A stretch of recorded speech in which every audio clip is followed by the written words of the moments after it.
The following lectures are recorded from notes originally given by instructor Gord Wads in the course regarding horse conformation, structure, soundness, and performance.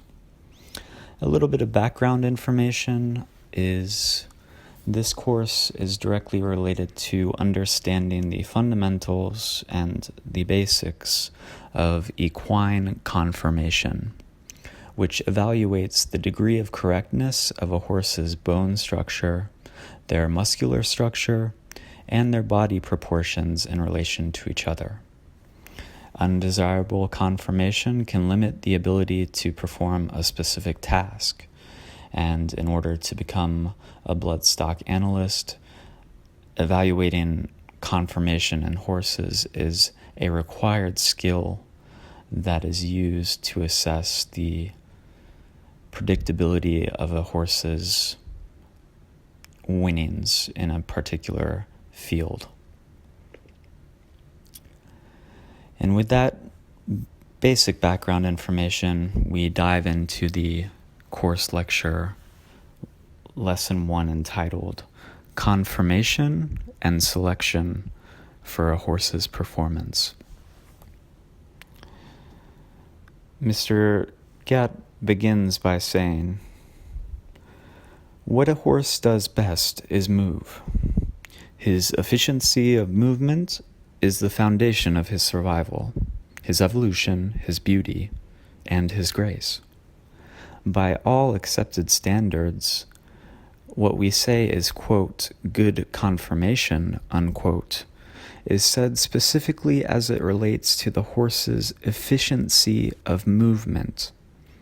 If our desire is efficient movement, then the ideal conformation is the form which best achieves that desired efficient movement. And by its very nature, it is also the form which most assures, but does not guarantee, a continued soundness and repeated success. Efficiency of movement is not always what we want, however. Various breeds accentuate certain conformational traits which affect movement, and particular performance disciplines demand distinctive variations of movement, so the desire for efficiency of movement is replaced by another desire. The new movement desired always subjugates efficiency. That is always the goal. How can we make this horse more efficiently do what we wish it to do? How can we make it follow our commands more efficiently?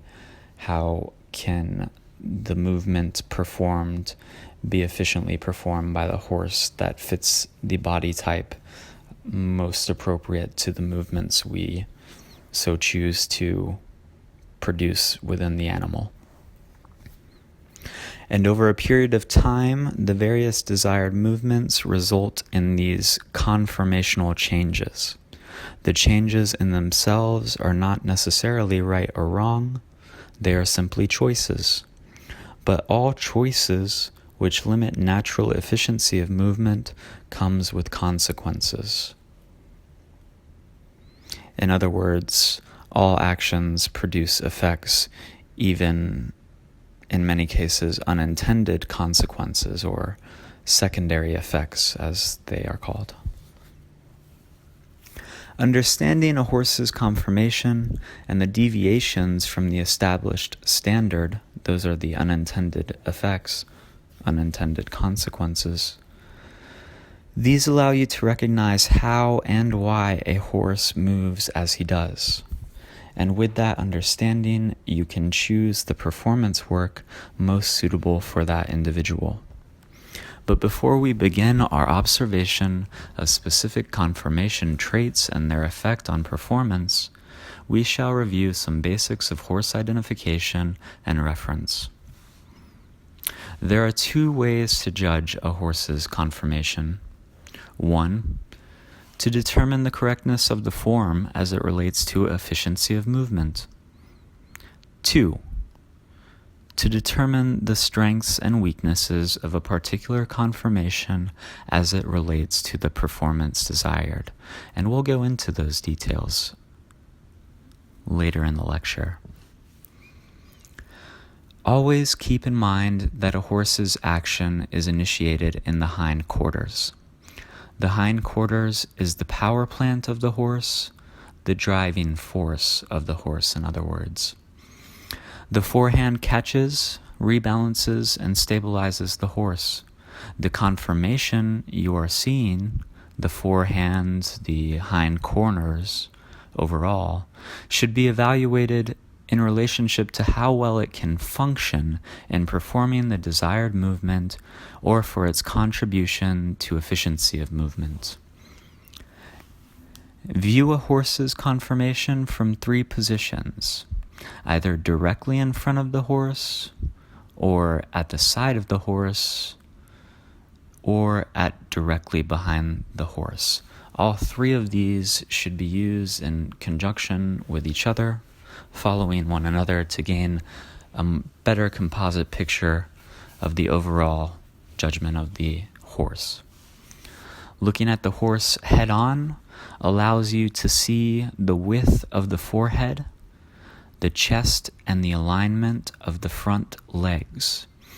It also allows you to see between the distance in the gap between the eyes, which is a common sign of intelligence. We can go into that later. It's not mentioned in these original notes. By looking at the horse from the side, it allows you to view the set of the head and neck, the top line, the underline, and the positioning and angle of the legs. Standing directly behind the horse, you can see alignment of its hind legs, the level of its hips, and the straightness of the spine. To fully see the spine, however, it may be necessary to stand on an elevated platform. Now we'll speak on the subject of conformational balance. Balance is the overall symmetry of an animal and is one of the most important of the evaluation criteria. Balance is evaluated by viewing the profile of the animal. When viewing the horse from the 3 angles mentioned previously, front, side, and rear, his body should appear symmetrical with all of his parts blending smoothly together. There are several ways to evaluate balance, and these are illustrated in many diagrams throughout the known horse educational context and framework. In short, I could say that a well-balanced horse can be divided into 2 equal halves, both halves equally proportionate to one another. And although this is not the most common method, because just like humans, animal bodies are asymmetric, most beginners can visualize halves better than thirds. So for the purposes of imaginative restrictions, we begin in duality before we proceed onward to a more advanced geometrical view of the totality and symmetry of the horse versus its asymmetry. A horse obviously should not appear more massive in the forehand than in the hindquarters. The same works in the reverse order, vice versa. Rather, a horse with a well-developed forehand should have well-developed hindquarters to match. A horse that is balanced should have lengths of head, neck, top line, and hip that are nearly equal. Similarly, a balanced horse can have his body divided such that the lengths from the point of the shoulder to the barrel, from the barrel to the point of the croup, and from the croup to the point of the buttocks are equal. In addition to balance from head to tail, a well-balanced horse should have a similar distance in the girth as from the underline to the ground. Horses which appear shallow-hearted or to have extremely long legs are not considered well-balanced and should be rejected when considering predictions on future winners and thoroughbreds. For breeding purposes, this can be evaluated on a case-by-case basis with thoroughbred racehorses.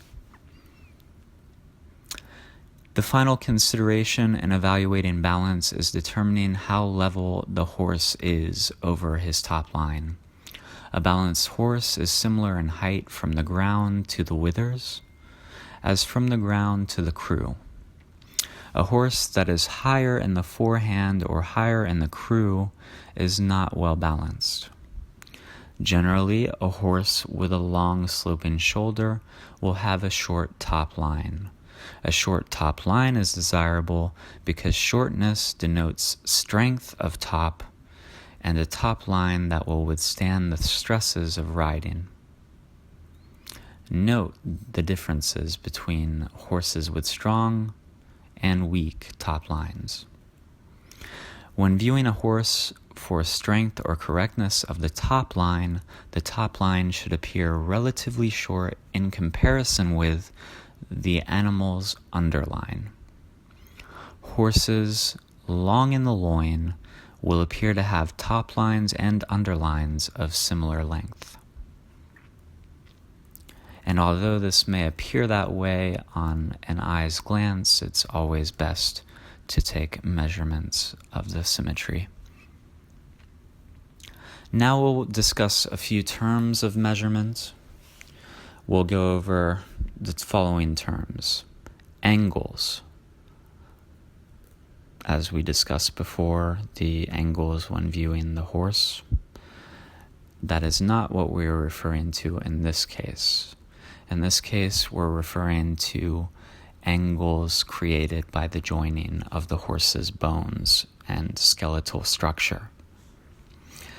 After we cover a synopsis of what that means, we'll review what to look at when viewing the feet of a horse, the head of a horse, the neck of a horse, the body of a horse, the back of a horse, the chest of a horse, the rib cage, the front legs, the hindquarters, the croup,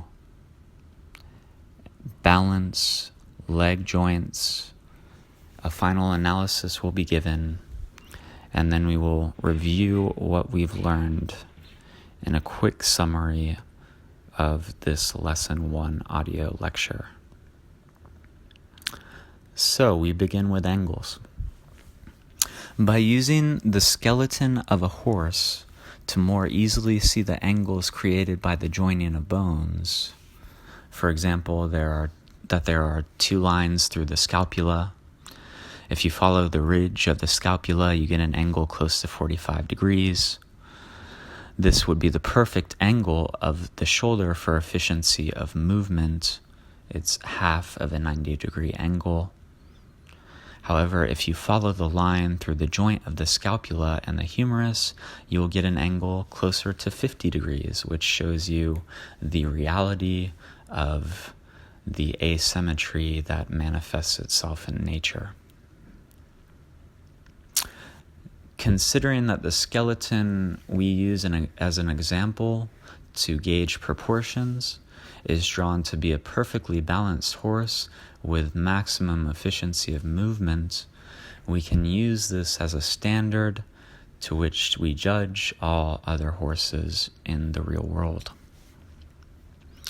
When looking at the feet, we are considering this horse for a possible purchase.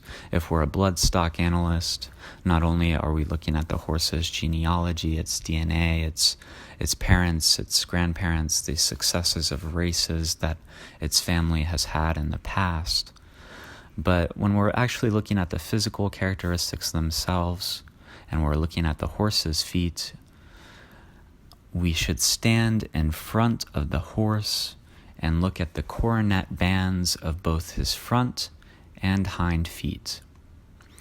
What we're looking for as analysts is to see an even coronet band symmetrical with the opposite one. The coronet band should flow across the front of the foot and should not have dips or upward variations. The hairline should move evenly around toward the heel and should not sink down toward the ground. Any deviation in the hairline at the coronet band tells you there is something going on of concern, and it requires something to be looked at further, most likely by a veterinarian. By keeping the coronet band as the main focus, we can view the entire hoof. As analysts, we look for flares, differences in the angle of the medial and lateral hoof wall, pulled-in heels, and hoof wall damage. Moving to the side of the horse, I look for dorsal balance, which is front to rear balance, also known as dorsal to palmar balance. Determine with this if the horse has a broken forward or broken backward hoof, also known as the pastern axis. This is the technical term for the front to rear balance and the symmetry being near perfect or being more towards the extreme of imperfection, therefore giving you a higher probability to discard selecting the horse for either breeding or thoroughbred racing. By carefully analyzing the angle of the hoof wall horn and noting any tendency toward underrun heels, we can use this in calculations to compare the best statistical analysis of each and every candidate that is primed for selection. After picking up each foot and looking at the medial and lateral balances, the condition of the frog, the medial and lateral heel lengths, the position of the bulbs of the heel, and the width of the heel, we move on to determining a horse with small feet can do just about anything, but his soundness will be questionable, especially if he is asked to work in high-impact events. The logic behind this, obviously, is when a horse is running really fast, as Secretariat did, I believe, at 28 lengths per stride, you really need a soundness to your bone structure.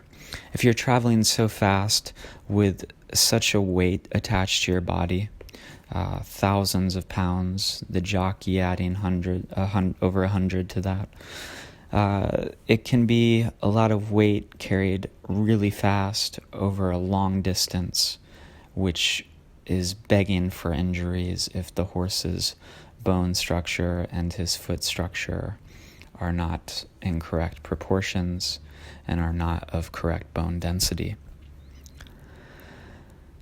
Flat-footed horses should be worked only on soft footing. The logic of this follows the logic of the horse with small feet being carefully monitored over high-impact events. In regards to mule feet, these are narrow with steep walls. A horse with mule feet should be worked only on soft footing. Coon-footed means the horse has a very upright foot, while the pastern slopes radically toward the hindquarters. Club feet are determined as a foot with high heels and a front face which exceeds 60 degrees. Club feet can be genetic, caused by the horse having one leg shorter than the other, or faulty nutritional practices with young horses.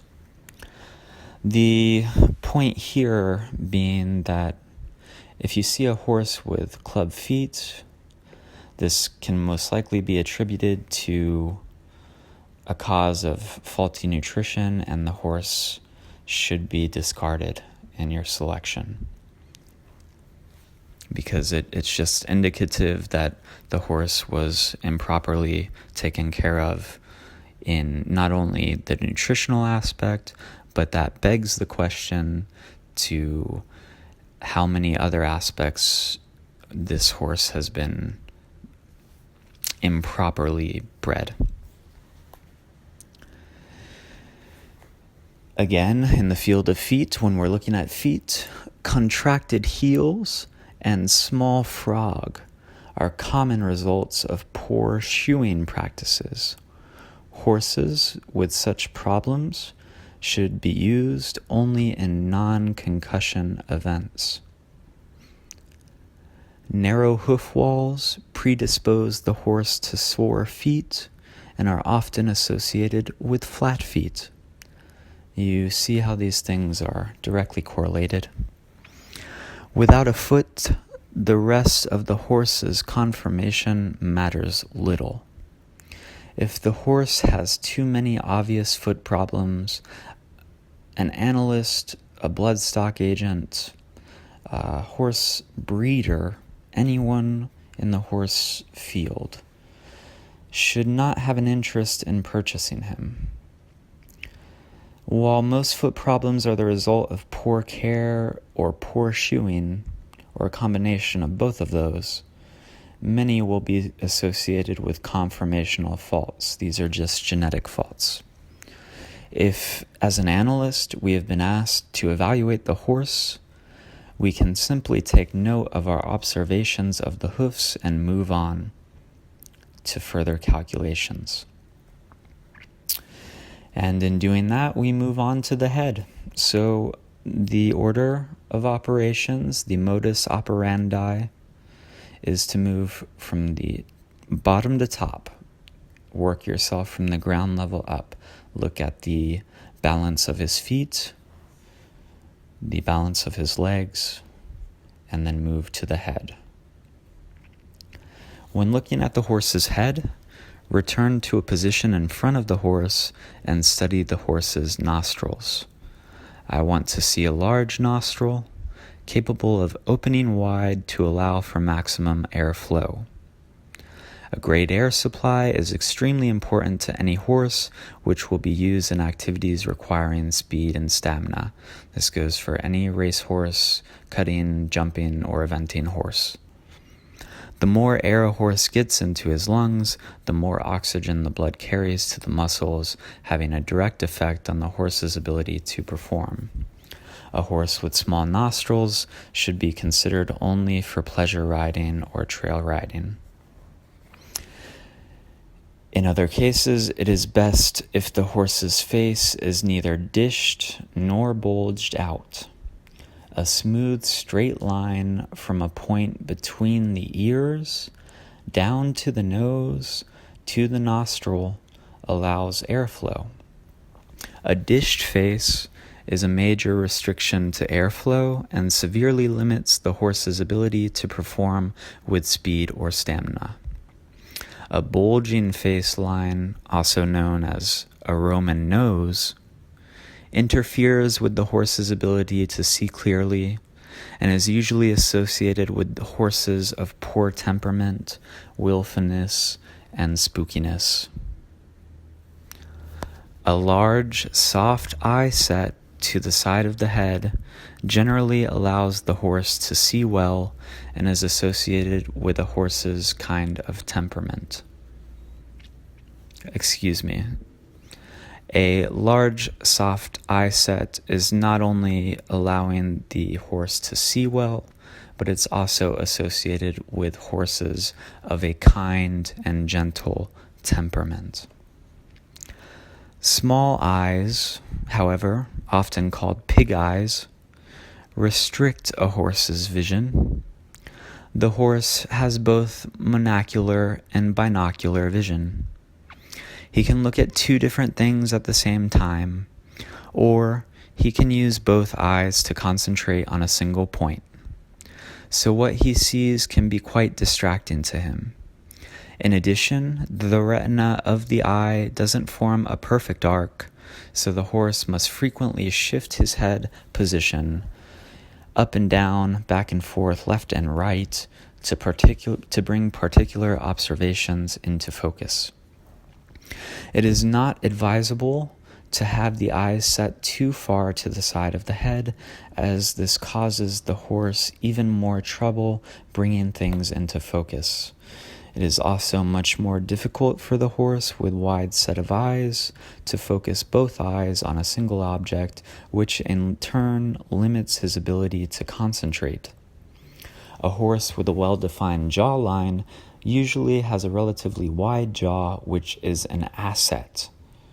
Make a fist and place it between the horse's jaw bones at the throat latch.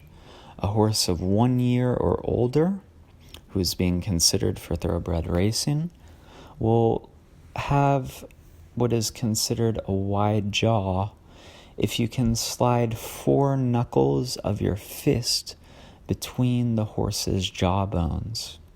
This width allows for good airflow. With width between the jaw bones, the throat latch will be clean and well-defined. A well-defined throat latch is important since everything essential to the horse's performance, including blood, nerve impulses from the brain, air everything travels through this area.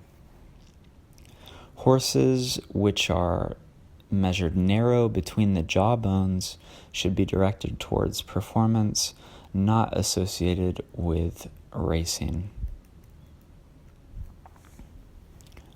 Because racing obviously includes speed and endurance, which requires a lot of oxygen, and disproportionate face is indicative of disregarding the horse for bloodstock purposes. Next, we look at the neck. The neck is measured from the poll to the withers, or from the body, and it should be about 1/3 the length of the horse's body, measuring from the tip of the nose to the buttocks. The neck should be set on the horse's chest, neither too high nor too low, but instead aligned for forward movement. A short neck does not affect the length of the horse's stride. It does allow for quick airflow to the lungs. Obviously, the logic being there is less space for the oxygen to have to travel through in order for it to get to the lungs and flow into pumping blood to the heart. And for this reason, it aids in the horse's ability to make quick changes of direction. A short neck, in other words, is indicative of a better probability of more blood flow in an efficient manner going throughout the horse at all times while it's exerting itself in a stressful way, typically with racing. A short neck is not considered advantageous for a jumper or for a horse expected to work with speed for long distances. However, a horse with a short neck gets plenty of air to sprint and will usually have the lateral agility needed to cut cattle. A long neck causes the horse to be heavy on the forehand, but is acceptable in jumpers and horses working in straight lines. An upside down or ewe neck relates to the high head carriage and compromises all performances. For this reason, a horse with an upside-down neck is often called a stargazer and is often underconditioned because it is difficult for him to engage his hindquarters. Ewe-necked horses are frequently underweight and many have a bulging underline. The horse with a large crest or crestfallen neck is usually the product of obesity, which by nutrition can be corrected in many cases. A bull neck is a heavy neck with a short upper curve. Horses with this conformation generally work best in harness situations. Horses with a swan neck, almost as if they have an S-like curve in their neck, never work well on the bit and often tuck their chins to their chest. This neck generally has a long dip just in front of the withers. However, a naturally arched, well-defined neck is suitable for any type of work. In other words, of all the types of necks we're looking for, a short neck could be valuable in short racing distances for racehorses and thoroughbred racing. However, idealistically speaking, geometrically speaking, we're looking for the most proportional and most well-defined overall neck, because that shows it's suitable for all types of work. However, specifically when we're looking as an analyst into specific industries and specific quarter-mile, half-mile types of racehorses, a short neck might not be a bad thing. It might actually be preferred for the reason given previously. Furthermore, we move on now to describing briefly the withers of the horse, as it's commonly referred to, better known by beginners in the horse industry as the horse's body. When we examine the horse's body, we should always, as an analyst, begin with the withers. The withers are formed by the coming together, the merging of the left and right scapula, which don't actually touch but are held in place by muscles and tendons. If the withers are rounded, flat, and with little definition, they are called mutton withers. Mutton withers affect all physical action and allow no free flow of movement. Saddles slip easily on mutton-withered horses. On the other hand, high-withered horses are hard to fit with a saddle, but they can generally perform any kind of work. As we move on in analyzing the horse's geometric proportions and its conformation, we look at the horse's back.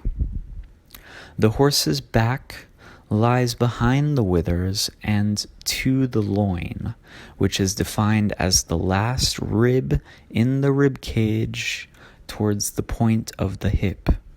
The loin is considered to be long if it is more than a hand's length. A hollow back looks concave and can be rider-induced due to a lack of drive from the hindquarters. Riding with incorrect contact, a pull instead of a push, creates the low back and a strung-out horse. This condition is often seen in horses used for distance trail riding. I assume it can be attributed in many cases to improper riding techniques due to the inadequate training time that trail riders typically spend before they ride out on these horses that are commonly used for trail seeing and things of that nature. Short-backed horses, on the other hand, have limits to their lateral flexion, and therefore they generally lack suppleness. What's known as a roachback is when the spine rises or raises in the loin area, and it's often associated with stiffness in the back. Roach-backed horses cannot properly use their loin, so they are limited in their quick lateral functions and movements. Long-backed horses generally have a weak loin area. The weakness here precludes them from folding, which is a term that means drawing their hind legs forward underneath them very quickly.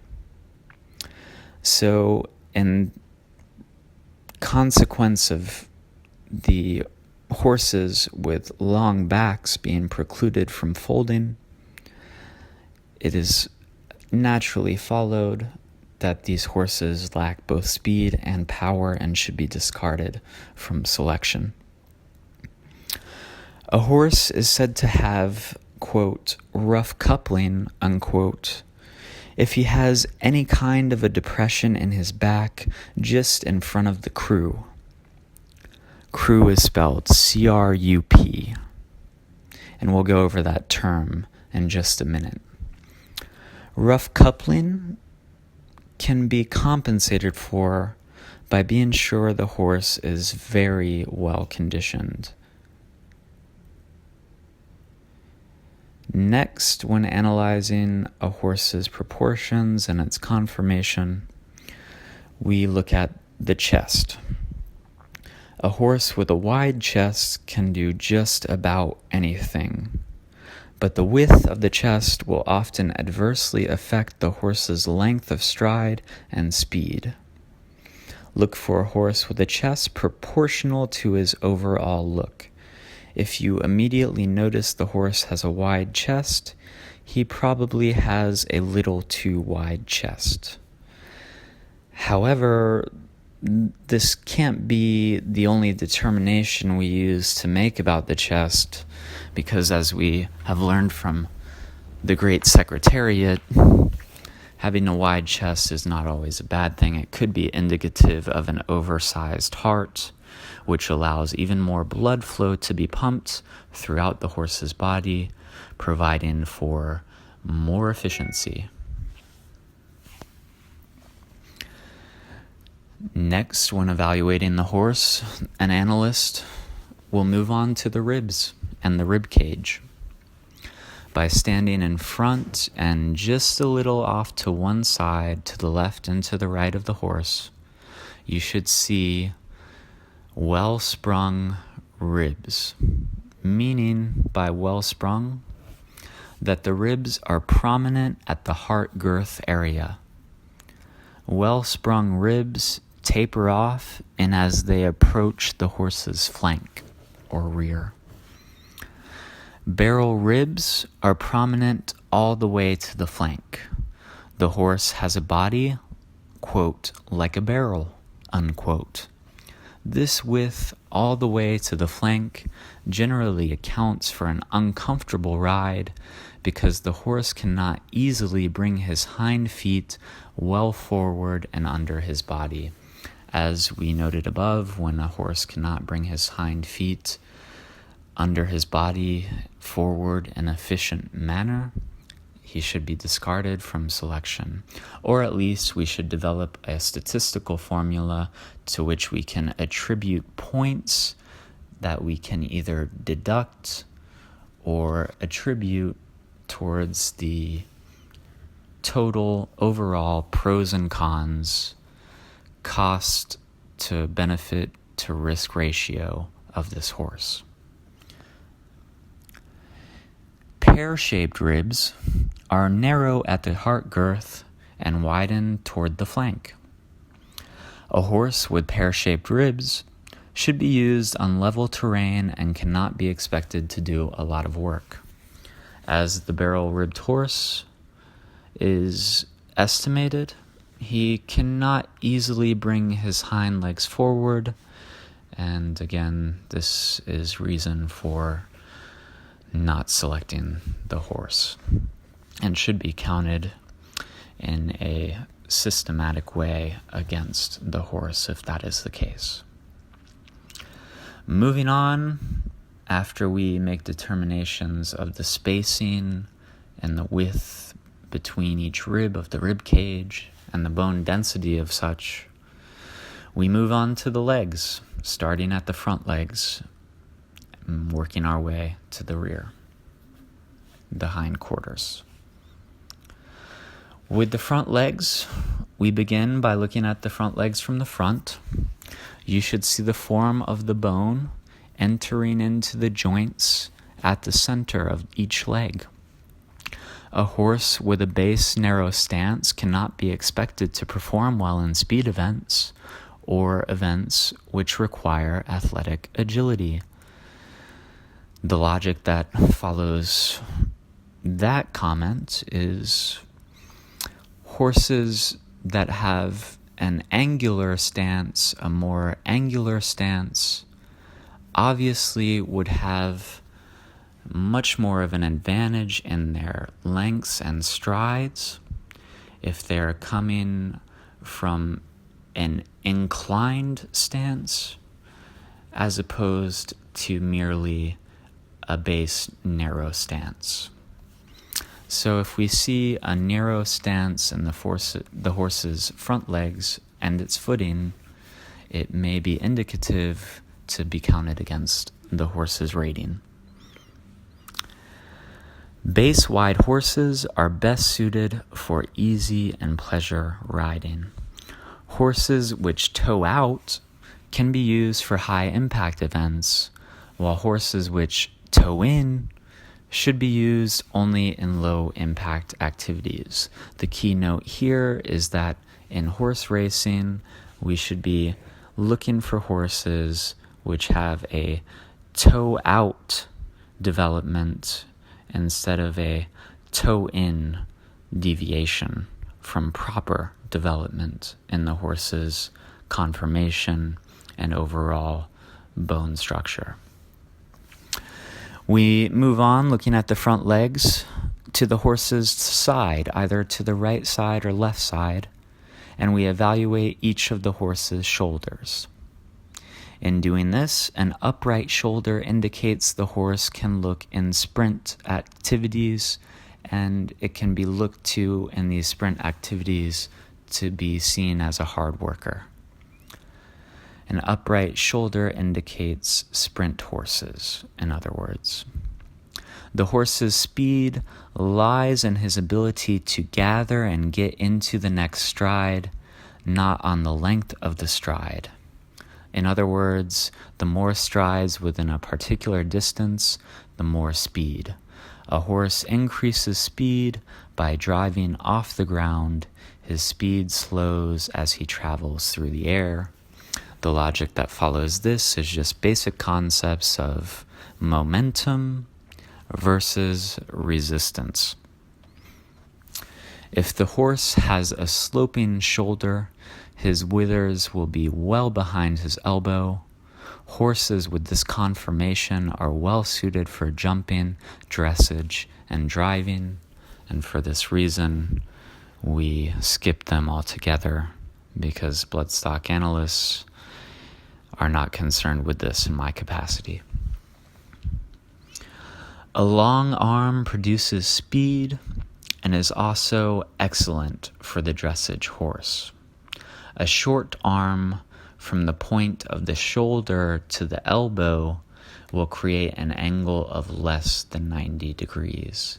So any type of arm which is again measured from the shoulder, the point of the shoulder, the tip of the shoulder, the joint of the shoulder to the joint of the elbow, if it creates an angle of less than 90 degrees, it is not symmetric, it is not proportional in its conformation, and the rating of the horse should be followed with a proper numerical value. On the other hand, a long forearm favors speed and jumping ability, or galloping potential. The horse with a short cannon will generally have speed, agility, and foreleg soundness. From the side, you can determine whether or not the horse is over at the knee or back at the knee. Back at the knee conformation is frequently associated with unsoundness, but is also the desired conformation for the modern Western pleasure horse, as he will move slowly with flat knees and little reach. Over at the knee horses are not pleasing to look at, but many have speed to their advantage and seem to remain sound, although they are geometrically disproportional. This consideration should be used whenever appropriating the proper numerical values to the total rating of the overall value of the horse to be judged with other candidates in the selection process when working for a potential employer. After the angle of the knees and the horse's front legs is judged, we can come to the determination that the fetlock joint should be clean and well-defined. This is a similarity we'll find common to everything in the horse. It should all be clean, well-defined. Well-defined meaning thickness of bone, density, muscular structure, size of muscle, strength of muscle, and also strength of tendons and the joints and the mobility of the joints. These things are all interrelated and critical to consider when developing an overall systematic formula to rate each candidate. A horse with a long pastern provides a smooth ride and makes a nice pleasure horse, while a horse with a short pastern contributes to a harder ride, but also aids a horse's speed. Therefore, it can be concluded from these notes that short pasterns in horses are more preferred over a horse with long pastern measurements.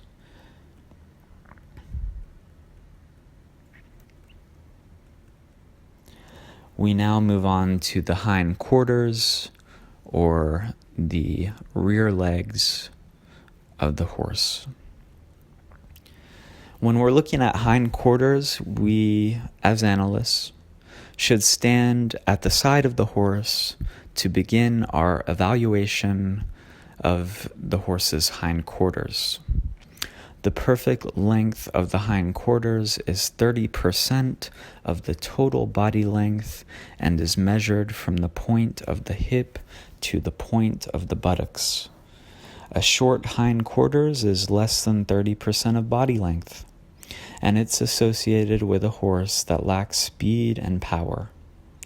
Remember, all action initiates in the hindquarters. So, following that logic, if all action initiates in the hindquarters, idealistically we're looking for horses whose length of hindquarters is 30% or more of their total body length. Of course, we're always measuring and calculating for proportionality. However, in this regard, where we consider the fundamental law of gravity and inertia, when we look at the legs, the hindquarter legs specifically, the measurement associated with a horse should be greater than a 30% angle in consideration to the total body length of the horse. This should be stressed and annotated.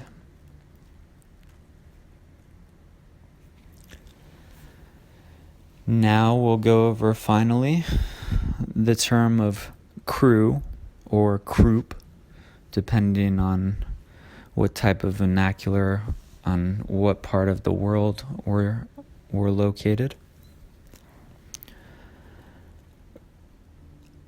A crew is a flat or horizontal measurement associated with the horse's flat pelvis. The top line of the horse continues all the way down to the dock of the tail. Horses with flat crews, quote, which are quite common, unquote, have a following stride at the trot.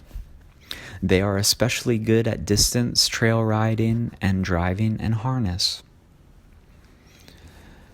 Moving on, a steep rump is called a goose rump and is not particularly common.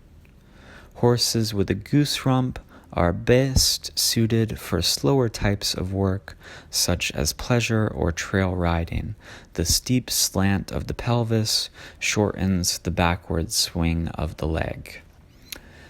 The important thing to note here is that before Secretariat broke every record in the horse racing industry, many skeptical critics of Secretariat in the newspapers and in the review journals often criticized him for having this same problem, this same goose rump.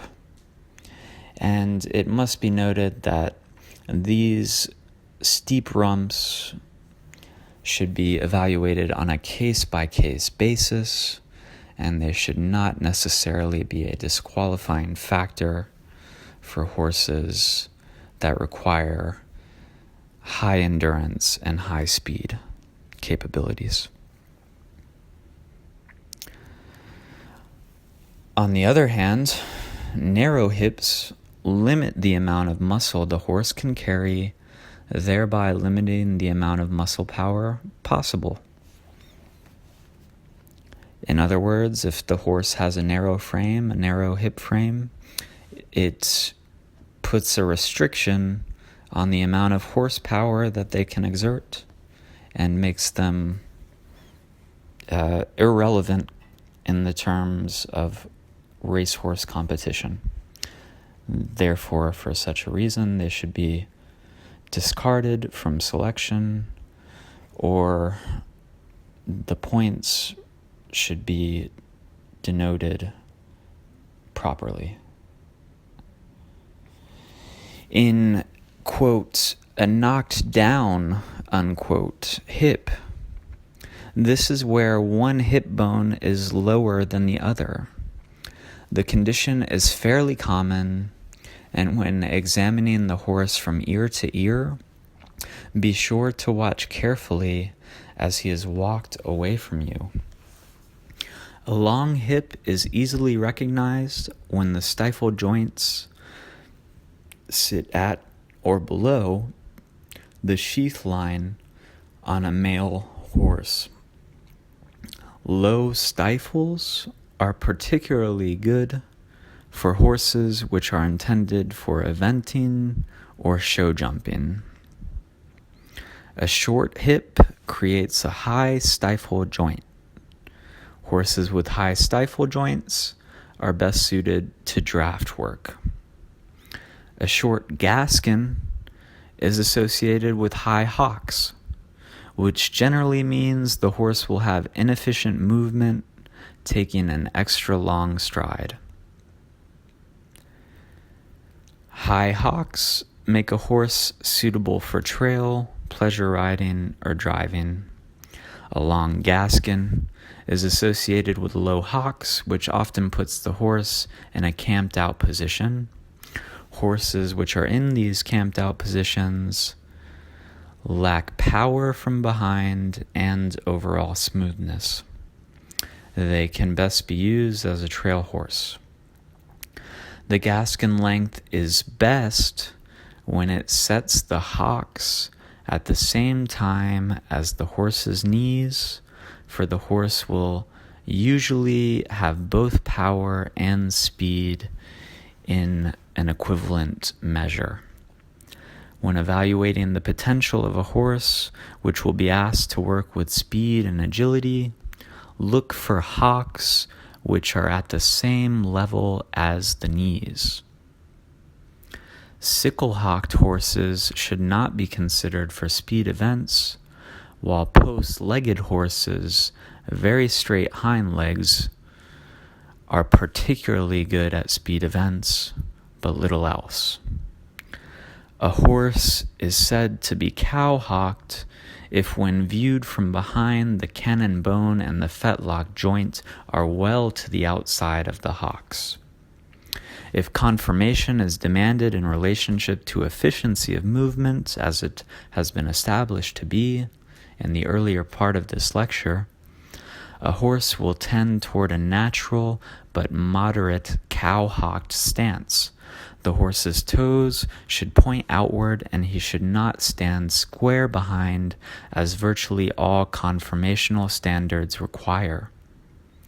When a horse increases his speed, the hips and the hocks rotate outward, and the hoof rotates inward.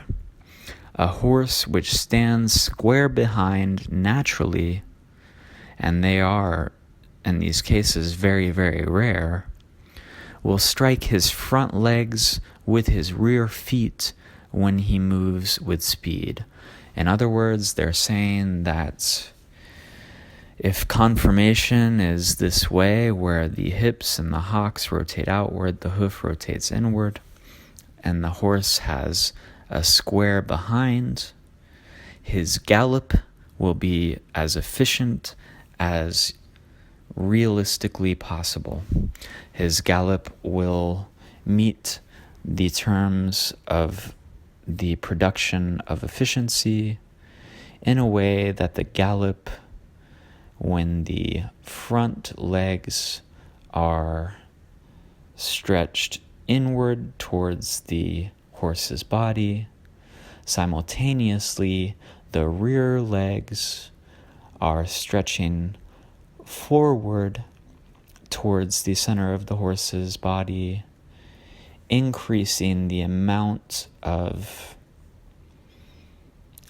levitation time, or you could call it air time, that the horse takes, which conserves energy, conserves oxygen, conserves pressure on the horse's body and legs, and bones, musculature.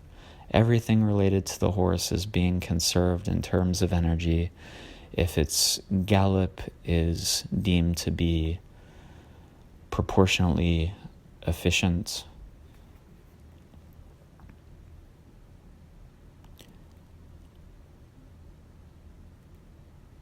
Moving on to some final words.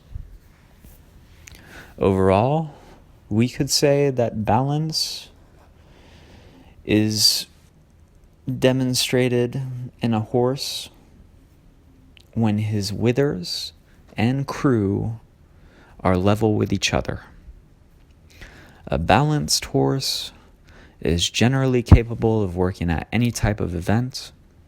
Light-boned horses should work low impact at low speed events, while coarse-boned horses are more suitable for high-impact events and long distances. A final comment on leg joints, the joints of the horse's legs. The joints of both the hind and fore legs should be clean and dry in appearance. Any puffiness or signs of fluid indicate damage and eventual problems. The pasterns, hind and fore, should be tight and dry. In other words, there should be no swelling, there should be no liquid coming from the joints, so in the form of white sweat or unhealthy discolored forms of liquid protruding from the areas surrounding the joints. All of these physical effects, physical symptoms are indicative of reasoning to be justified in discarding the candidate for selection. In our final analysis, we can say that in order to properly gauge a horse, the order of operations from which all others proceed is first to view the horse from the front, the side, and from the rear. Second, when we do this from each angle, we are looking at the entire horse as a single object. Then we are analyzing each particular part or section of the horse's proportions in order to determine if we like what we see for the horse we are selecting and the purpose we are choosing it to be selected for, whether horse racing, as a show horse, trail horse, or just a normal everyday riding horse.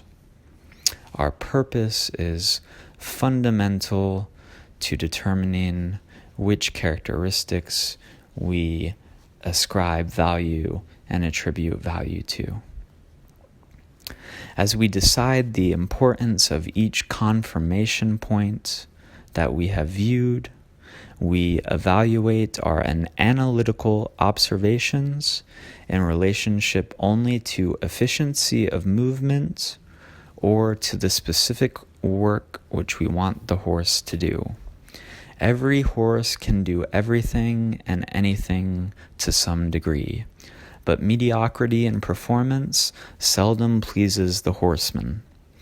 So it is the responsibility of the horseman and the bloodstock analyst working for such a man to understand how the form affects function and to select the correct conformation for the work that needs to be done by the required selection of an appropriate candidate. It is a bad horseman who demands a horse to work at an event for which he is not properly conformed. Conformation is visible, but the thing which makes performance champions cannot be seen. A horse's heart to compete and win cannot be seen, but accounts for super efforts. Still, the horse moves to the winner's circle based on the initial judgments and measurements and further specifications of the horse's initial physical conformation by using a best guess, eyeballing, ratio-based value system to which we can subscribe to all horse candidates being considered for selection in order to make a accurate calculation in determining which horse out of all of the stock should be selected in light of viewing all the other horses in the same contextual manner. This concludes the audio lecture on Lesson 1 of Horse Conformity. In the next lectures, we will move on to different related subjects, some of which will not be discussed, might include the ability of the trainer, the physical size of the horse's heart, whether it is an oversized heart, as typical in cases such as Secretariat or Andre the Giant, where these oversized hearts actually were a positive factor when considering the candidate for a high impact, high stress, high oxygen requiring, high blood flowing, high speed race. This will be considered in further detail as my lectures continue.